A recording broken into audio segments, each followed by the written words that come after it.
उधर बेलारूस में परमाणु हथियारों की तैनाती के ऐलान के बाद रूस ने पहली बार उस जगह के बारे में बताया जहां इन हथियारों को रखा जाएगा।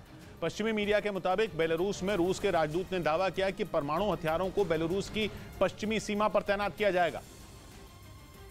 यानी पुतिन का प्लान परमाणु हथियारों को नेटो के दरवाजे तक पहुंचाने का है, ताकि नेटो की गर्दन हमेशा उनके पंजे में रहे। इसीलिए उन्होंने अपने परमाणु हथियारों को बेलारूस की पश्चिमी सीमा पर तैनात करने का फैसला किया।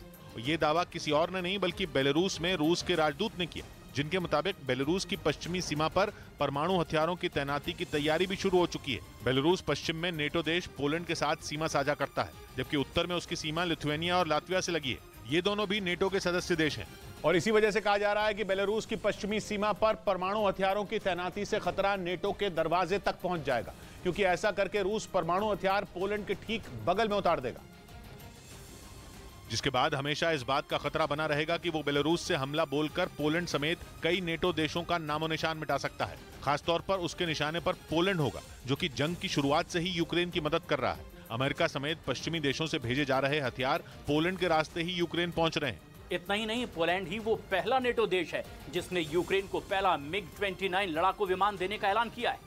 कहा जा रहा है कि रूस ने उसकी सीमा के पास परमाणु हथियार तैनात करने की बात कहकर सीधे सीधे उसे चेतावनी दी है। साथ ही नेटो को भी ये बता दिया कि उसके कई सदस्य देश परमाणु हमले की खतरे की जद में आ गए हैं।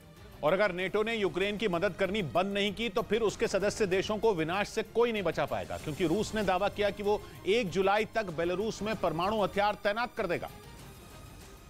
जिसके बाद अगर यूक्रेन की जंग में उसे हार देखनी पड़ी तो रूस परमाणु हमला भी बोल सकता है। खुद पुतिन के दोस्त और बेलारूस के राष्ट्रपति लुकाशेंको ने अमेरिका समेत यूरोप के देशों को ये चेतावनी दी। इसके साथ ही लुकाशेंको ने पुतिन से बेलारूस में इंटरकॉन्टिनेंटल यानी एक महाद्वीप से दूसरे महाद्वीप तक वार करने वाली मिसाइलें तैनात करने की अपील भी की।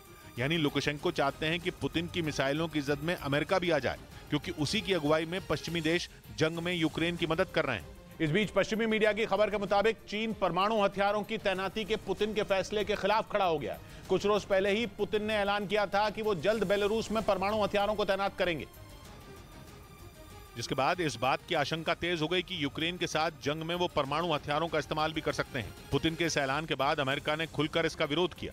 इसके साथ ही नेटो ने भी पुतिन के इस कदम पर चिंता जताई, लेकिन पुतिन ने किसी की एक न सुनी और कहा जा रहा है कि वो बेलारूस में परमाणु हथियारों की तैनाती करके रहेंगे। लेकिन अब पुतिन के दोस्त चीन ने ही उनके खिलाफ मोर्चा खोल दिया है। संयुक्त राष्ट्र सुरक्षा परिषद में चीन के प्रतिनिधि ने साफ कर दिया कि शी जिनपिंग पुतिन के परमाणु प्लान के साथ नहीं है। यानी जंग के बीच पुतिन को उनके सबसे बड़े दोस्त ने ही तगड़ा झटका दे दिया, जो कि अब तक रूस की मदद करके अमेरिका और यूरोप के देशों के लगाए गए बैन के असर को कम कर रहा था। इतना ही नहीं, जंग शुरू होने के 1 साल से ज्यादा वक्त बीत जाने के बाद भी चीन ने कभी यूक्रेन पर रूस के हमले का विरोध नहीं किया। लेकिन अब लग रहा है कि चीन को भी पुतिन